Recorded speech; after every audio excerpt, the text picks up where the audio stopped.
A continuación, invitamos al ciudadano demandante Gustavo Gallón Giraldo a realizar su intervención.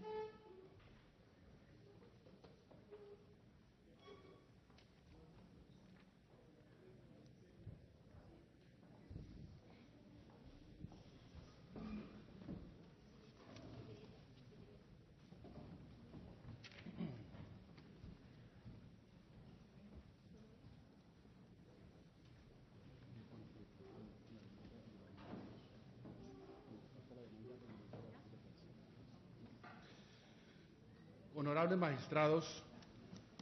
señor presidente de la República, señoras y señores, nuestra demanda se orienta a respaldar el proceso de paz que en buena hora ha decidido emprender el actual gobierno y al cual se han acogido hasta ahora las FARC. Esa es una iniciativa valiosa que esperamos que contribuya al bienestar de la población colombiana y facilite el respeto y el desarrollo de todos sus derechos, de todos nuestros derechos, profundamente afectados por el conflicto armado y por las prácticas violatorias de los derechos humanos y del derecho humanitario que lamentablemente lo acompañan. Para que ese importante propósito se convierta en realidad, es necesario que los derechos de las víctimas del conflicto armado sean garantizados adecuadamente. De no ser así, además de cometerse una grave injusticia, se puede poner en peligro la estabilidad de la paz y dar lugar, por el contrario, a más violencia. Si el proceso de paz no está sólidamente sustentado en los derechos a la verdad, la justicia y la reparación, quedará expuesto a sufrir prolongados ataques jurídicos ante tribunales nacionales e internacionales que difícilmente podrá resistir y que pueden poner en entredicho su viabilidad política. Algunos otros ataques podrán orientarse a suplir por la vía privada la justicia que no se imparta oficialmente. No es ese el escenario deseable para el cumplimiento del artículo 22 de la Constitución, que reconoce a la paz como un derecho y un deber obligatorio. Por esa razón, y para que la Corte Constitucional contribuya a cimentar con sólidas bases de justicia el admirable esfuerzo de la solución negociada del conflicto armado, hemos promovido esta demanda. El marco jurídico para la paz ha sido concebido con la mejor intención de facilitar dicha negociación, pero con toda consideración debemos decir que en este caso el remedio puede resultar peor que la enfermedad. Renunciar a la persecución judicial penal de violaciones de derechos humanos y de graves infracciones al derecho humanitario no está permitido por la Constitución colombiana ni por la legislación y la jurisprudencia internacional obligatoria para Colombia, ni por el sentido común. En efecto, el artículo 2 de la Constitución señala que las autoridades de la República están instituidas para proteger a todas las personas residentes en Colombia en sus derechos. El Acto Legislativo 01 de 2012 permite seleccionar casos de violaciones de derechos humanos e infracciones graves al derecho humanitario para, comillas, centrar los esfuerzos en la investigación penal de los máximos responsables de todos los delitos que adquieran la connotación de crímenes de lesa humanidad, genocidio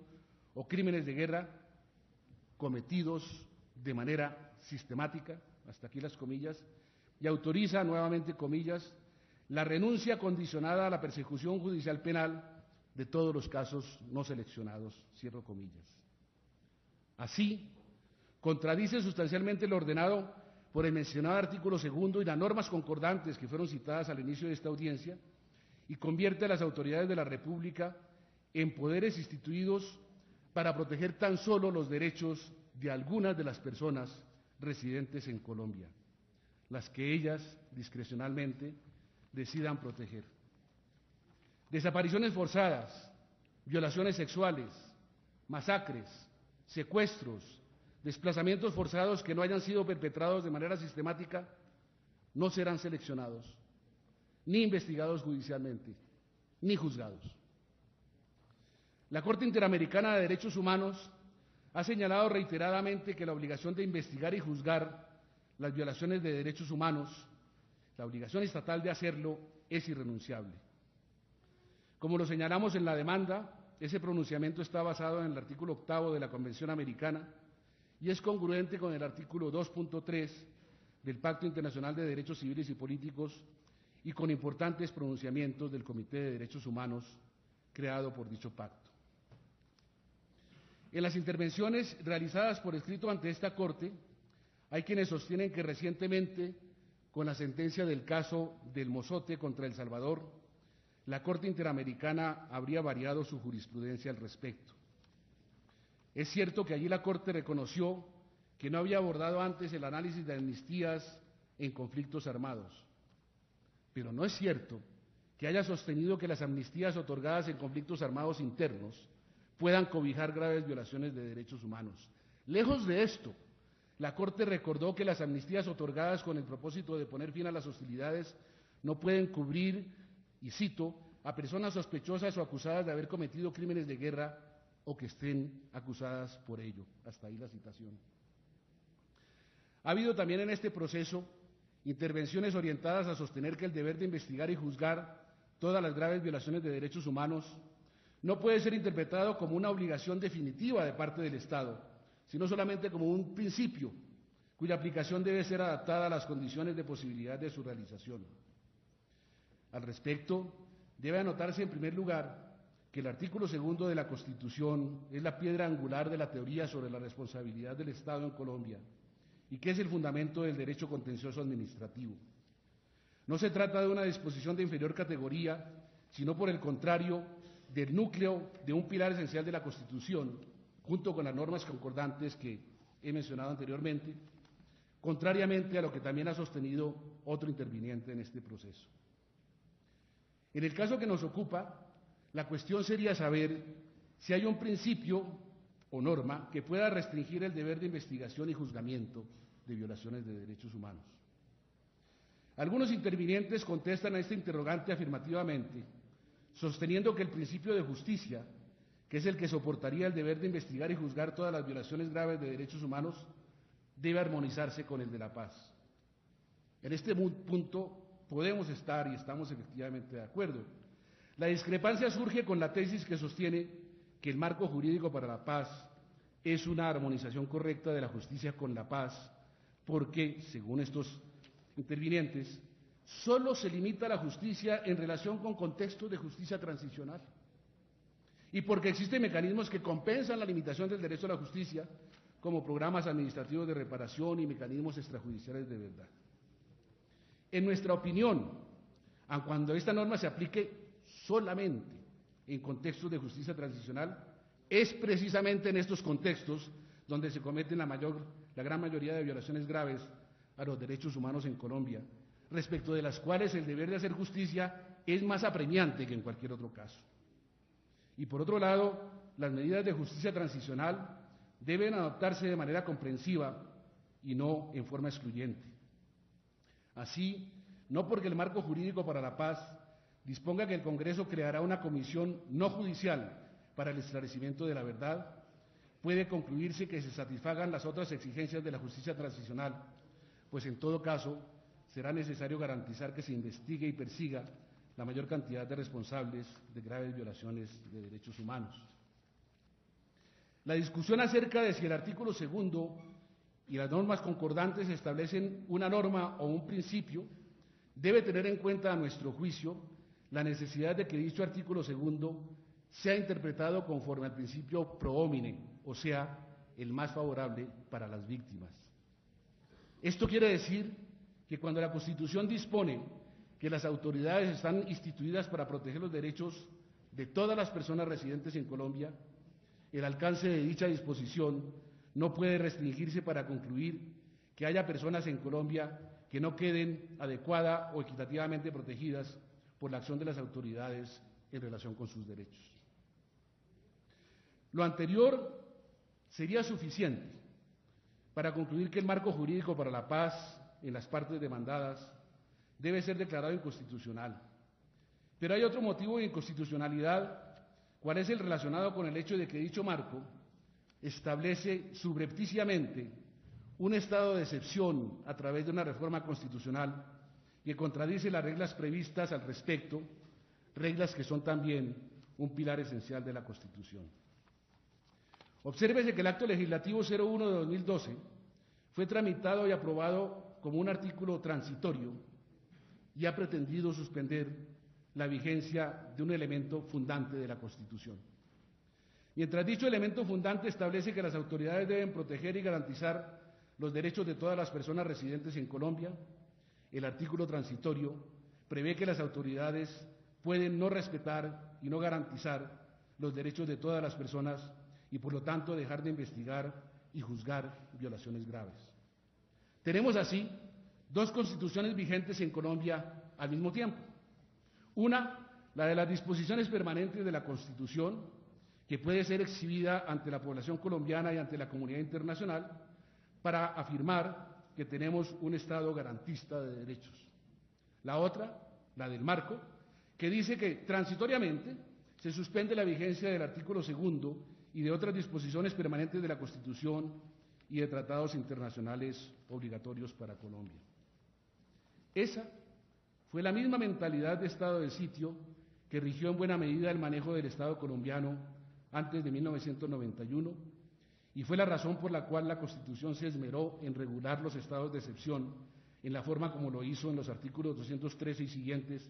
estableciendo requisitos más precisos que la Constitución de 1886. El Acto Legislativo 01 de 2012 ignoró esas limitaciones y a través de un artículo, entre comillas, transitorio, suspendió la vigencia de un artículo y otras normas permanentes de la Carta. Un artículo transitorio no puede contradecir un artículo permanente, sino llenar vacíos que no estén previstos en las normas básicas de la Constitución. No hay duda entonces, honorables magistrados, de que el marco jurídico para la paz es contrario a la Constitución. Pero esto no significa que no pueda haber una ponderación entre el derecho a la justicia y el derecho a la paz, derechos que están previstos ambos en la Constitución colombiana. Por el contrario, dichos derechos son armonizables, como lo ha hecho la Corte Constitucional, entre otras, en la sentencia C-370 de 2006, a través de un sesudo estudio de la legislación y la jurisprudencia nacional e internacional al respecto. Concluyó la Corte que el derecho a la justicia está integrado por varios elementos que son el derecho a la verdad, a la declaración de responsabilidad, a la sanción, a la reparación y a las garantías de no repetición. Advirtió además que al ponderar el derecho a la justicia con el derecho a la paz, es válido disminuir el rigor de uno de los elementos del primero, el derecho a la sanción, siempre y cuando se mantengan e incluso se fortalezcan sus restantes elementos: verdad, responsabilidad, reparación y garantías de no repetición. Con esas condiciones, la Corte Constitucional declaró válida la posibilidad de reducir penas prevista en la Ley 975, siempre y cuando dicha reducción correspondiera a un proceso genuino de paz. No hacía falta entonces reformar la Constitución para autorizar la aplicación de medidas de justicia transicional, las cuales son compatibles con la Constitución de 1991. Pero las medidas de justicia transicional previstas en el marco jurídico para la paz pueden ir más allá de lo razonable y autorizar una ostensible impunidad en relación con graves crímenes, lo cual no sería de ningún modo admisible. La justicia transicional fue instituida para garantizar el máximo posible de justicia en situaciones en las cuales existan dificultades institucionales grandes para asegurar ese derecho a la justicia.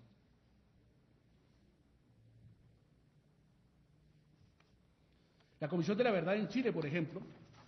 se creó porque la dictadura de Pinochet había prohibido la investigación judicial de derechos humanos. El gobierno democrático, conformado después de la dictadura, estableció entonces una Comisión de la Verdad para que al menos se aclararan los casos de ejecuciones extrajudiciales y desapariciones forzadas, pese a las amarras institucionales que el régimen militar quiso imponer para garantizar la impunidad en relación con sus atrocidades. La Comisión rindió un juicioso informe y además advirtió que había escuchado muchas denuncias sobre tortura, en relación con las cuales no tenía competencia, y recomendó la creación de una comisión sobre la tortura. Recomendación que se acogió y que ha cumplido una muy importante labor. Ese es un ejemplo de mecanismos de justicia transicional que parten de una situación política desfavorable y se abren camino para garantizar el máximo de justicia posible. El diseño de justicia transicional del marco jurídico para la paz es totalmente diferente. en vez de prever mecanismos para garantizar el máximo posible de justicia, autoriza reducir su exigibilidad ante responsables de violaciones de derechos humanos y graves infracciones al derecho humanitario. Es una justicia transicional distorsionada. Por supuesto que es muy difícil investigar y juzgar todos los casos de violaciones de derechos humanos y de infracciones al derecho humanitario, pero la solución no puede ser la de privar del derecho a la justicia a la mayoría de las víctimas. Más bien, habrá que diseñar procedimientos judiciales más ágiles, incluyendo investigaciones y juzgamientos colectivos, acompañados de un aumento significativo de jueces y fiscales durante un tiempo. Incluso es deseable que se creen una o varias comisiones de la verdad, pero no como sustitución de la justicia judicial, sino como complemento o apoyo de esta última, tal como se hizo en Perú. Se plantea también que es necesario el marco jurídico para la paz, porque los jefes guerrilleros no van a tolerar ni un día de cárcel. Ese es un argumento fuerte, pero equivocado, porque comienza por plantear una condición negativa, cuál es el rechazo a la sanción penal, en vez de hacer una oferta positiva, como sería la contribución decidida a la paz. La justicia y la paz no son dos derechos contrapuestos, sino complementarios. La mejor manera de armonizarlos es dándole al derecho a la justicia su verdadera dimensión y no menospreciándolo. La paz debe emprenderse, como lo dijo en algún momento el jefe de las FARC, alias Timochenko, sin arrogancias. En consecuencia, el punto de partida más acertado para el efecto debe ser el reconocimiento del daño causado durante la guerra por parte de los actores armados que estén dispuestos a pactar la paz, luego de lo cual unos y otros deben pedir genuinamente perdón por ese daño y comprometerse a repararlo y a contribuir a la reconstrucción del país. La paz no puede estar basada en el perdón mutuo entre los combatientes. Tiene que estar referida a las víctimas y son estas las que deben perdonar las atrocidades cometidas. Son ellas también las que deben, en último término, legitimar el acuerdo de paz. Una sociedad que deje en la impunidad violaciones de derechos humanos que hayan sido ciertamente cometidas en el pasado no puede generar la confianza necesaria en relación con la disposición del Estado para actuar frente a violaciones que eventualmente se cometan en el futuro. Sobre esa incertidumbre no puede construirse una sociedad confiable. Por el contrario, si los combatientes reconocen ante la sociedad, como lo hizo Mandela en nombre del Congreso Nacional Africano, el daño que se haya hecho y su voluntad de repararlo, mediado por el gesto sincero de la petición de perdón, la sociedad estará dispuesta a respaldar un proceso de paz sobre esas bases. Será generosa, sin duda, para aceptar fórmulas de suspensión de condenas en la medida en que haya demostraciones efectivas de la contribución a dicha paz, fórmulas que caben dentro de la Constitución actual sin necesidad de modificarla. Por ello, y con esto termino, esta demanda pretende que la Corte Constitucional contribuya a enderezar el valioso proceso de paz emprendido por el Gobierno y para ello que garantice la investigación judicial penal de las graves violaciones de derechos humanos e infracciones al derecho humanitario cometidas por los distintos actores armados y además que establezca pautas para aclarar que los mecanismos de justicia transicional que se adopten se orienten a garantizar el máximo de justicia y no a reducir sus alcances, como parece ser el propósito del llamado marco jurídico para la paz. Muchas gracias.